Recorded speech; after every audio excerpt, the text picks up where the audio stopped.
And other news, before we get up out of here, you know we got to talk about this shit. I don't feel like old girl got a case, but what's her name? She says she a rapper. You heard her music? Dank the most. Dank.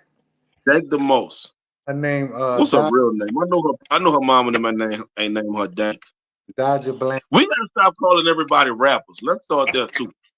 Just because you make a song don't mean you're a rapper. Stop classifying yourself as a rapper. I can rap. I'm not a rapper. I can change a tire. I can change spark plugs. I'm not a mechanic. You feel what I'm saying? I know how to change. I know how to run electrical wires. I'm not an electrician. Stop calling everybody a fucking rapper. Now, with that being cleared up. No, real shit. You might know how to heal a fucking wound. You ain't no fucking doctor.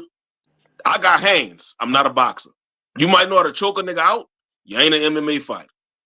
You just know how to choke a nigga out. The moral of the story, she said that but she's saying that the Lyft, well, she's not saying that it actually happened. The Lyft driver denied her service because she was too big. I agree. Driver. I agree with the driver too. As a driver, you supposed to know what kind of load you can haul. And if that load was too wide, brother had a right to deny that load. Like, look, man, that ain't gonna fit on my truck. I can't. Right. You know, I'm this my. You know, you gonna blow the tires out in this bitch. You dig? I'm gonna turn this rig over, man. With you, you know. But homeboy pulled up in a Mercedes-Benz sedan.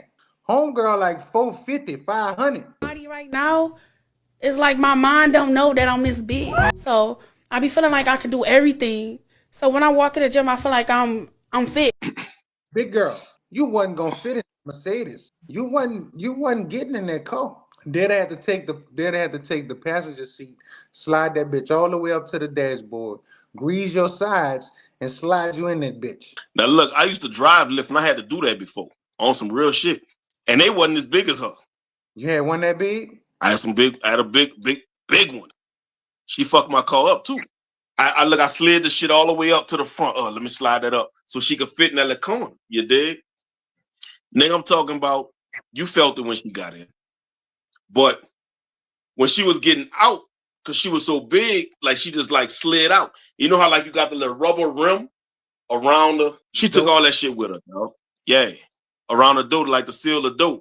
She took all that shit off, sliding back out the car. Lucky for me, I was using a Lyft rental. That wasn't my personal shit. Like you said, the driver know what type of load they car can handle. If you go to Six Flags, you can't get on every fucking ride because that seat fit a certain size person. When you go buy an airplane ticket and you show up that goddamn big, they be making you buy 2 tickets. You need 2 seats. Yeah, it's the same thing. And you can't go suing the airline because you can't fit. That ain't on them. But it is on you to take care of your health better than that and not to allow yourself to get up there like that.